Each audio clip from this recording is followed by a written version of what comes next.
Welcome to The Reluctant Watchman. This is episode number 11. It is actually a continuation of a three-part series for the essay that I wrote entitled Tithe the Poor. So if you didn't watch the first one, go and check that out. That's episode 10.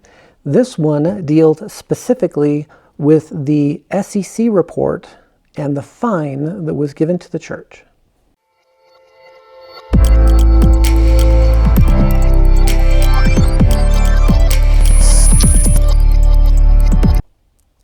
So if you're not familiar with what happened about a year ago, the SEC, or the Securities and Exchange Commission, was made aware of some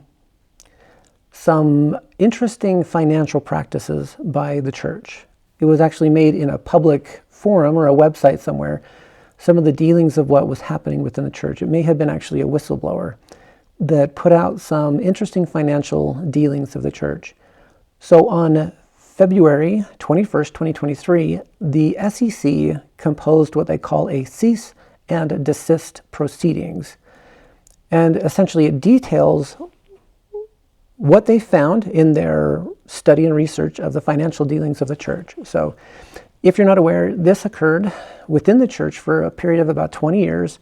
The church, when they started to find out that they had a lot of money that was coming in, they were looking for a way to not disclose that, not only to the general public, but we're going to find out more of their true intentions in the actual filing. Now, if you were to ask the typical leader of the church, a bishop, a stake president, anyone who usually defends the church, you're going to find that they'll immediately go to the church's response and the answers that they give to a handful of questions. And what I found was they actually don't align really well. The church's response and what the SEC report says, there's some discrepancies there. They don't always align really well. If you want to know more about what actually went on, there are YouTube channels and people's videos that they dove in point by point by point, and they spend a ton of time going through this SEC report. What I find interesting here is the church's response in their newsroom article. At the very end, they conclude with these words: "We affirm our commitment to comply with the law, regret mistakes made, and now consider this matter closed." So essentially, they're just saying, we're done. We don't need to talk about it anymore. Get our hands slapped, whatever, right? Well, let's find out. Let's find out how honest the leaders of the church were being. And the church does try to say, well, you know, the top leadership of the church didn't know anything about really what was going on. They're not finance guys. Well, let's find out from the SEC what information they know about what's going on. And that's where these insights come from. I'm only going to hit on a handful of points from the SEC report. I will hopefully link in the comments, or at least in the video notes, the link to the SEC report so you can go read it for yourself. I read it last night, went through it, and highlighted a couple of things. So the first point that we're going to look at is number 8 in that report. It says, to prevent disclosure of the securities portfolio managed by Ensign Peak, the church approved Ensign Peak's plan of using other entities instead of Ensign Peak to file Forms 13F. This form is where all of the problems arose. And there's actually an article I read last night that says this is a very basic financial form. And it was shocking to the person who was saying this that the church actually made a mistake here. Like this is very rudimentary, very common, and they messed it up. It continues, and this is actually a really significant part. The church was concerned that disclosure of the assets in the name of Ensign Peak, a known church affiliate, would lead to negative consequences in light of the size of the church's portfolio. Ensign Peak did not have the authority to implement this approach without the approval of the church's first presidency.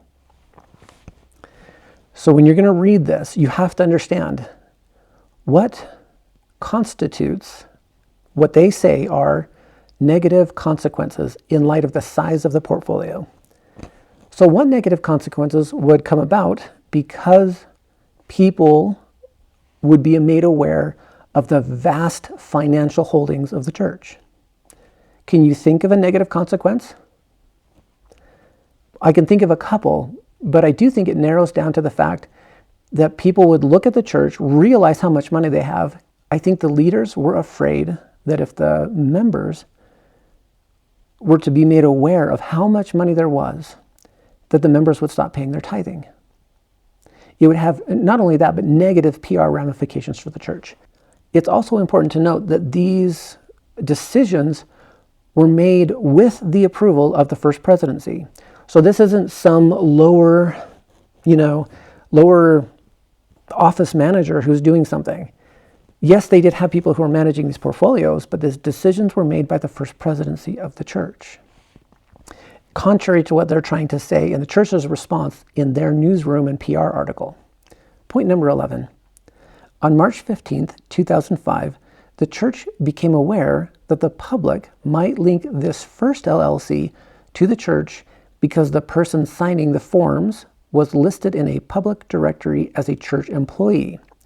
To address this issue, on March 21st, 2005, and this is a pretty significant part, the senior leadership of the church approved a new reporting entity to be created with, quote, better care being taken to ensure that neither the street, that would be the members, common public, right, but the members, nor the media could connect the new entity to Ensign Peak.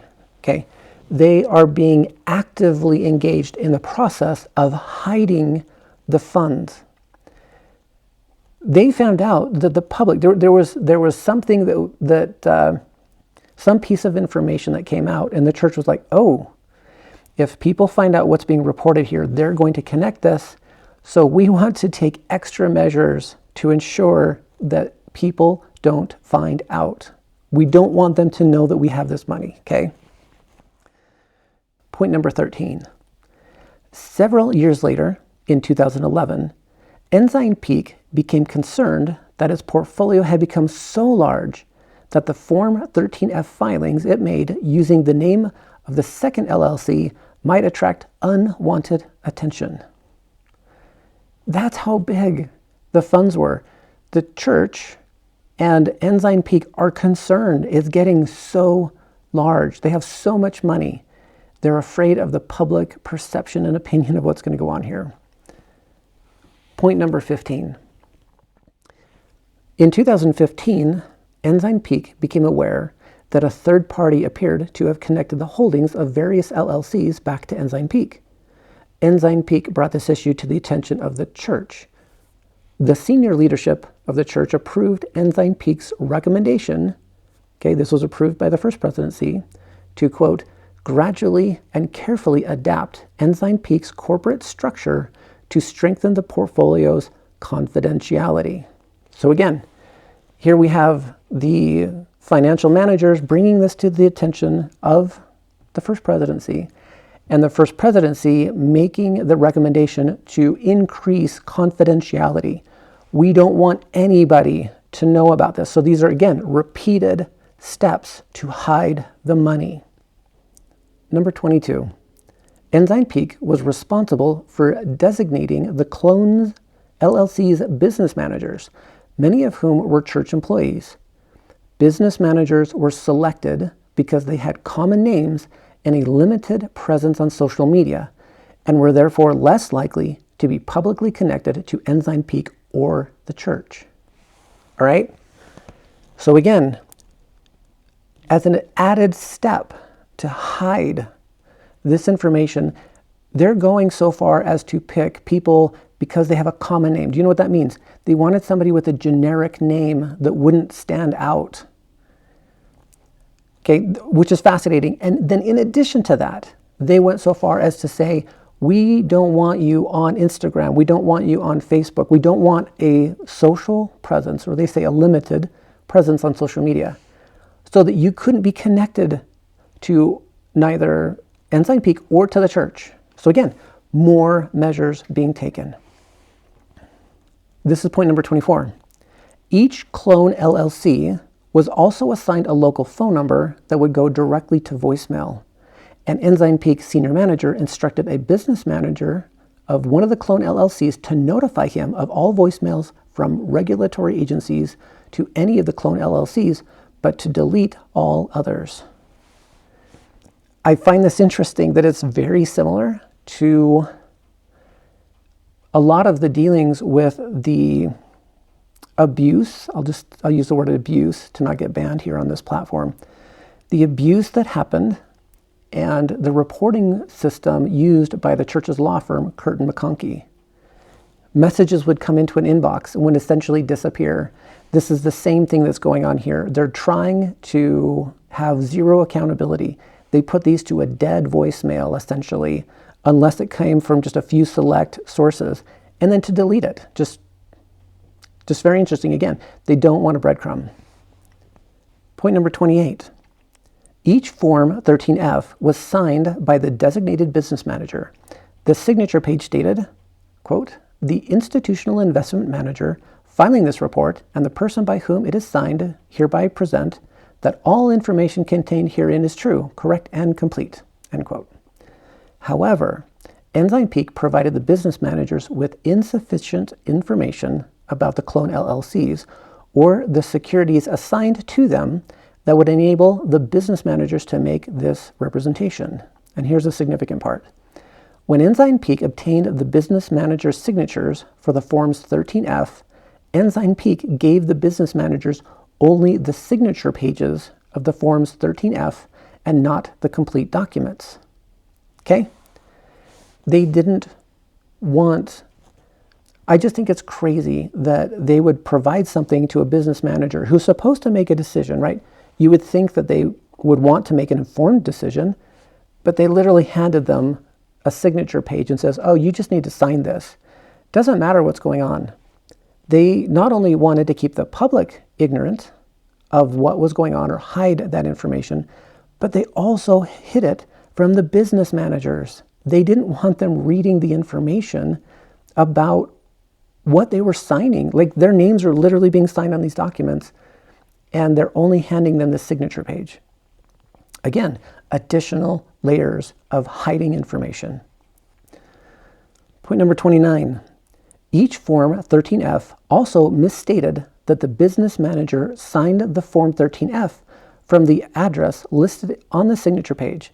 In fact, all business managers were located in Salt Lake City, and the addresses on the forms were used to convey the impression that the clone LLCs were located across the country.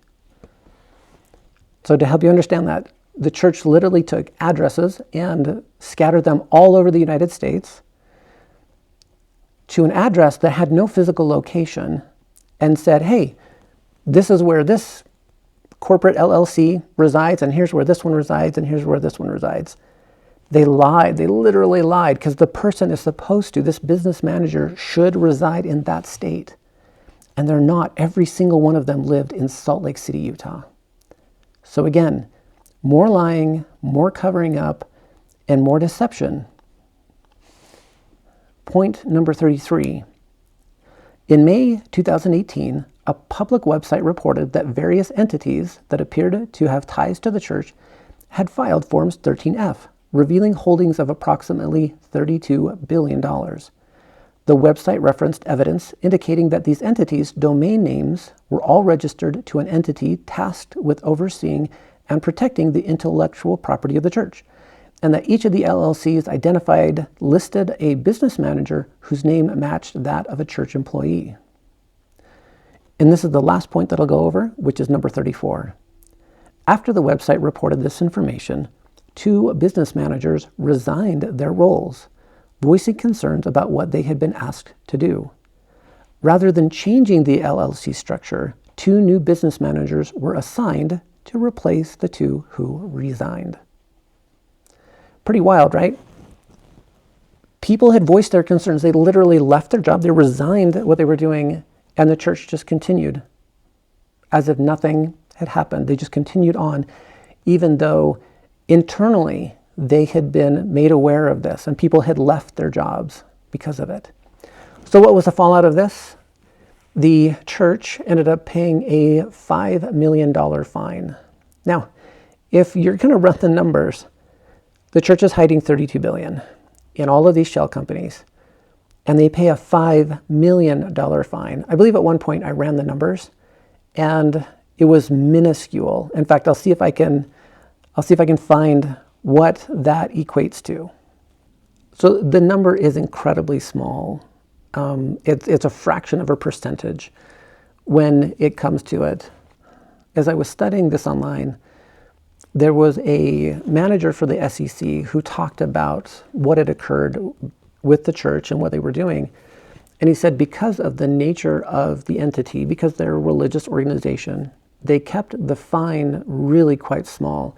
He said if this had been any other type of business, the fine would have been significantly larger.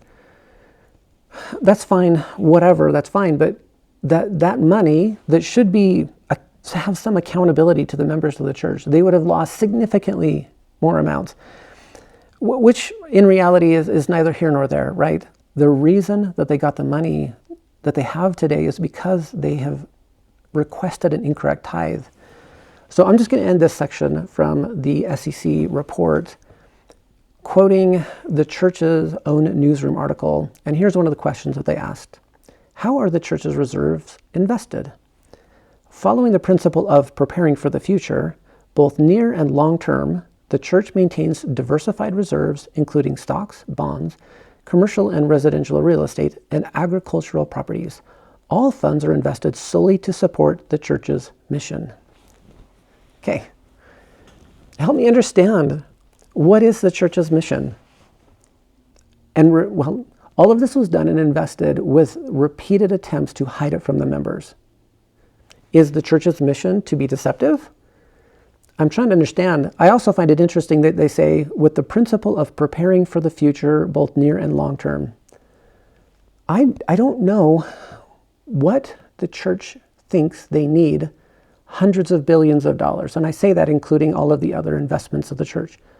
What do they really need hundreds of billions of dollars for the future, short or long term, right? I mean, are they preparing for some time where they're going to give the money to the members when the markets collapse? Like if you're a student of the book of Revelation in the Bible, we know and understand what happens with the merchants in the last days. If you follow anything about the finances of the world and compare that to the scriptures about the events of the last days, you'll understand that money will have very little value. In my own pondering on the scriptures, I've come to believe strongly that while we live in a world that deals with money, the Lord wants our hearts. And if the church thinks that they need all of these finances, hundreds of billions of dollars to prepare for their future, then I don't think they understand God's capabilities for succoring his children and for all of them to rely solely upon God in the last days. I don't know if they really understand that principle. For some reason, they are accumulating wealth on a scale that is astronomical. Hopefully diving into the details of this SEC report are more enlightening and give you an idea of what actually happened instead of just the response by the church. So, as I said in the beginning, this is part 2 of my essay entitled Tithe the Poor. The first one, if you didn't check it out, goes into more the historical basis of D&C 109 and what interest means and surplus. The following, or the next part 3, is going to dive into the scriptural basis for tithing, or the premise of how we consecrate ourselves and care for those in need. So thanks for tuning in. If you want to read any more of these essays, you can go to reluctantwatchman.com. That's my website. And thanks for tuning in. We'll catch you later.